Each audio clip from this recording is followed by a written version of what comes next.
بسم اللہ الرحمن الرحیم۔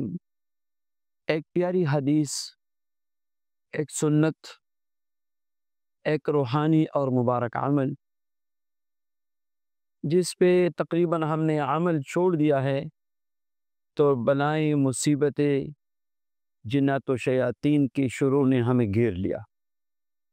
آئیے اس سنت کو اپنائیے، اپنی اولاد کو سکھائیں، خود بھی اس پہ عمل کرنے والے بن جائیں۔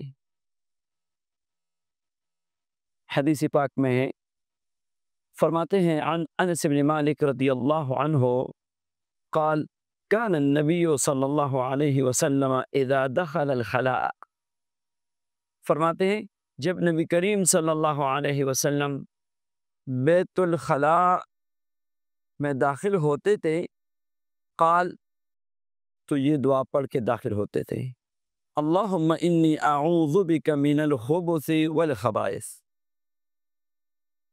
اللہم انی اعوذ بک من الخبث والخبائث۔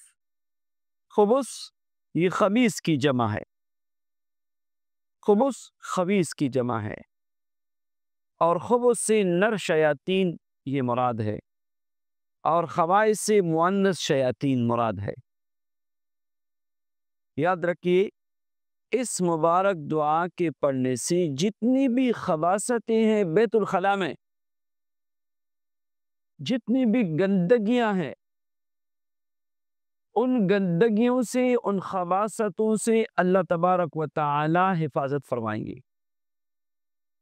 اور دعا ہی سے یہ پتہ چلا کہ اندر یہ خباثتوں کی جگہ ہے، اس لیے ضرورت کے مطابق وقت گزارے، دعا پڑھ کے داخل ہو جائیں اور ضرورت پورا کر کے فوری وہاں سے نکلے، اور جب آپ نکلے تو غفران کا پڑھ لیجئے۔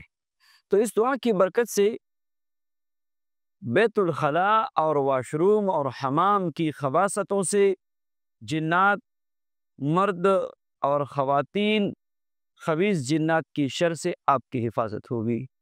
یاد رکھیے بہت ساری وبائیں، بیماریاں، بلائیں اور ڈر اور خوف بیت الخلاء اور حمام ہی سے ساتھ لگ جاتے ہیں، اور یہ اس لیے کہ ہم نے اس مبارک دعا کا اہتمام چھوڑا ہے۔